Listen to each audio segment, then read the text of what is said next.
আসসালামু আলাইকুম। Triangle cutwork দিয়ে এই বিউটিফুল সালোয়ার মোহরের ডিজাইন দিয়ে আজকে খুব সহজে আপনাদের বুঝিয়ে দেব কিভাবে এই সালোয়ার মোহরটি কাটিং এবং সেলাই করেছে। তো প্রথমে এখানে একটি ফ্রিজিং নিয়েছি। ফ্রিজিংটি 2.5 ইঞ্চি চওড়া রয়েছে এবং লম্বা নিয়েছি 17 ইঞ্চি। ফ্রিজিংটিকে 2 ভাঁজ করে নিচ্ছি।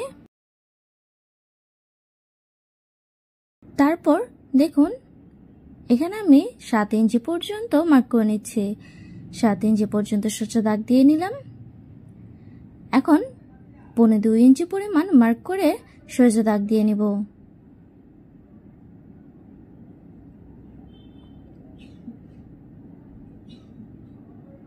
তারপর এই যে 7 ইঞ্চি পর্যন্ত মার্ক করেছিলাম সেই মার্ক পর্যন্ত আমি এই ফ্রিজিংটিকে প্রথমে 2টি ভাঁজ দিয়ে নিব।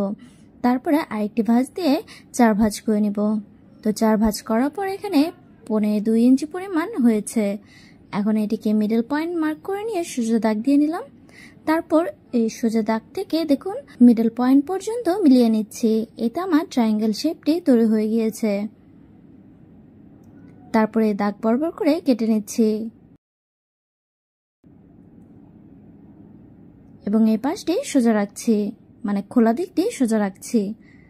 ফ্রিজিংটিকে একটি কাপড়ে ইস্ত্রি করে নিব। তো কাপড়ে ইস্ত্রি করার পরে দেখুন সোজা সাইডটি 1/2 ইঞ্চি পরিমাণ ফুল করে নিয়েছি। এখানে একটি নরমাল সালোয়ার কাটিং করে নিয়েছি। সালোয়ারটি লম্বায় 4 থেকে 5 ইঞ্চি পরিমাণ ছোট করে কাটিং করে নিয়েছি। তো এখানে মোহরটি 8.5 ইঞ্চি রয়েছে। এখন সালোয়ারটিকে মেলে নিচ্ছি। তারপর সালোয়ারের উপর আমি কাটওয়ার্কের অংশটুকু রেখে এই সাইড দিয়ে সেলাই করে নিব। তো কাটওয়ার্কটি যাতে সমান থাকে এর জন্য আমি এই সালোয়ারটির সাথে কাটওয়ার্কের ফিনিশিংটিকে সবচেয়ে বড় সেলাই দিয়ে একটি রাফ স্টিচ দিয়ে নিলাম। এই সেলাইটা আমি পরবর্তীতে খুলে নেব।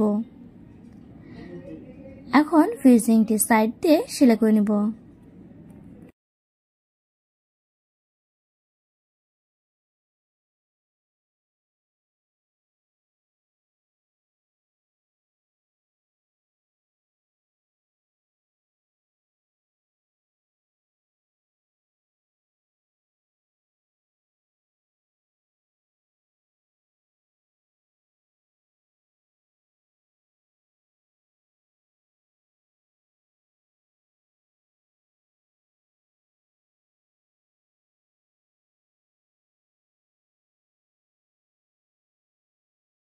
তো ফ্রিজিংটি সাইড দিয়ে সেলাই করার পরে সেলাই থেকে 2 সুতা পরিমাণ কাপড় রেখে বাকি কাপড়টি কেটে নিচ্ছি।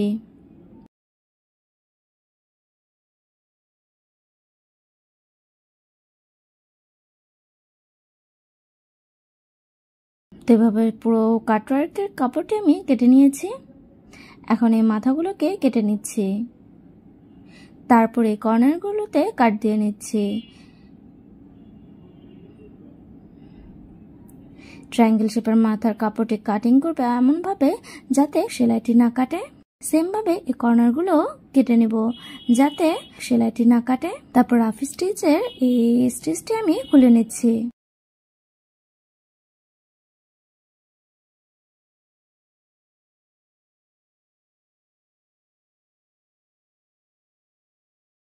এখন ফ্রিজিংটিকে উল্টিয়ে সোজা করে নিচ্ছি।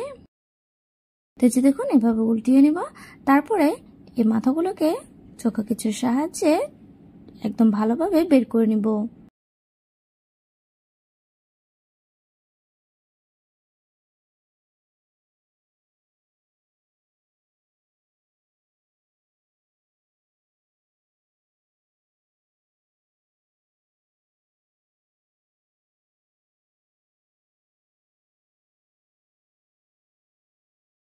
তো এই যে দেখুন মাথাগুলোকে আমি বের করে নিয়েছি। তারপর আমি ইস্ত্রি করে নিয়েছি। তো ইস্ত্রি করার কারণে কিন্তু ডিজাইনটি একদম ভালোভাবে ফুটে উঠেছে। এখন ফ্রিজিংটার অপর সাইড দিয়ে একটি সেলাই দিয়ে নিচ্ছি। তো সেলাইটি আমি সালোয়ারের উপরের দিক দিয়ে নিচ্ছি।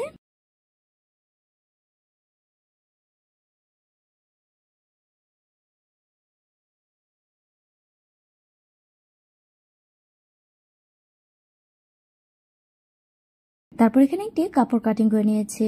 কাপড়টি 4.5 ইঞ্চি চওড়া রয়েছে এবং লম্বা রয়েছে 24 ইঞ্চি। তারপর এক সাইড থেকে প্রায় 2 ইঞ্চি পরিমাণ গ্যাপ করে রেখে চিকন পরিমাণ পিনটাক সেলাই দিয়ে নিব। এভাবে আমি 1/2 ইঞ্চি গ্যাপ করে করে পুরো কাপড়টিতে পিনটাক সেলাই দিয়ে নেব।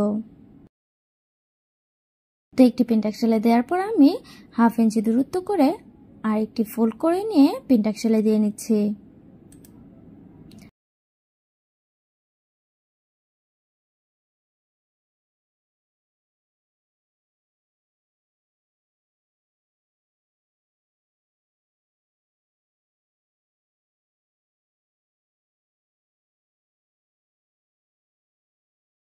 সেম ভাবে আমি পুরো কাপড়টিতে পিনটাক সেলাই দিয়ে নিব। তো এই যে দেখুন পিনটাক সেলাই দিয়ে নেওয়ার পর আমি কাপড়টিকে ইস্ত্রি করে নিয়েছি। তারপর এখানে 2 ইঞ্চি চওড়া একটি কাপড় নিয়েছি। কাপড়টি মোহরের দিকে সেলাই করব। কাপড়টি 2 ভাঁজ করে নিয়েছি। তারপর পিনটাক সেলাইয়ের কাপড়ের সোজা পার্টের উপর রেখে এর সাইডটি সেলাই করে নিব।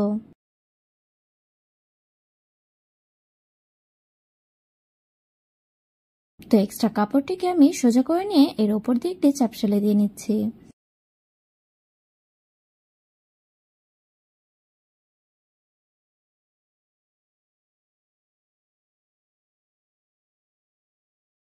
এই কাপড়টিকে এভাবে ফোল্ড করে তোরপা করে নেব।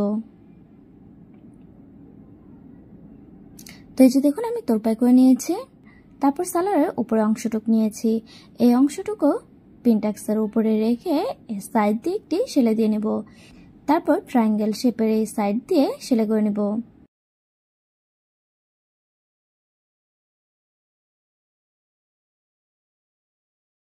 তো কাটওয়ার্কের সেলাইটি দেওয়ার আগে অবশ্যই ভাবে পিন লাগিয়ে নেবেন, তাহলে কিন্তু আপনার সেলাইটি সোজা থাকবে।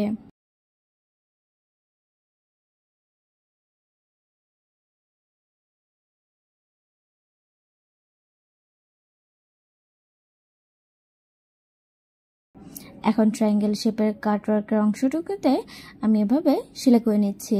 এভাবে সেলাইটি না করলে কিন্তু ট্রায়াঙ্গেল শেপগুলো এভাবে উঠে উঠে থাকে, তাই আমি এখানে সেলাই করে নিচ্ছি। তো পুরো কাটওয়ার্কের অংশ আমি সেলাই করে নিয়েছি।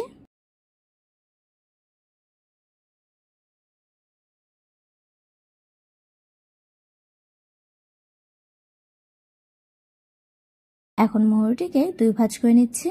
তো মোহরটি আমি এখানে 6 ইঞ্চি পরিমাণ চওড়া রাখবো এবং 1 ইঞ্চি এক্সট্রা নিব। 2 ইঞ্চি টেপটিকে এভাবে মোহরের দিক থেকে ধরে আমি দাগ দিয়ে নিচ্ছি। এখন এই দাগ বরাবর করে কেটে নিচ্ছি।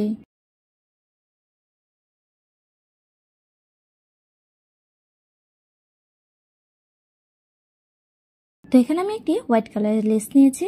লেসটিকে মোহরের কাটওয়ার্কের উপরের দিক দিয়ে রেখে সেলাই করে নিব। এরপর মোহরের দিক দিয়ে রেখে সেলাই করে নিব।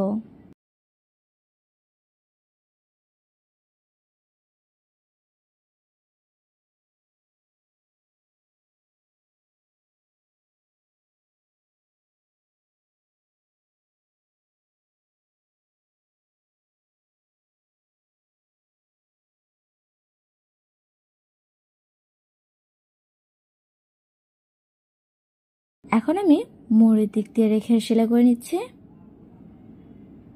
এখানে আপনারা যে কোনো ধরনেরই লেস নিতে পারেন।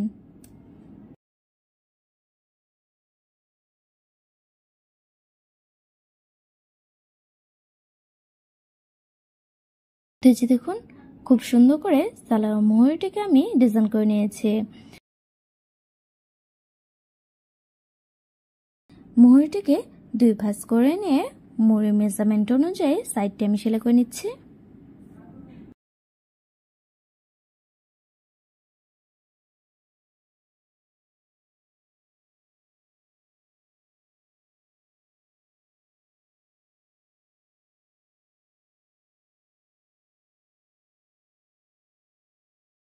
তো সালোয়ার মোহরের ডিজাইনটি কেমন হলো তা অবশ্যই আমাকে আমার ভিডিওটিতে একটি লাইক দিয়ে এবং কমেন্টস করে জানাবেন।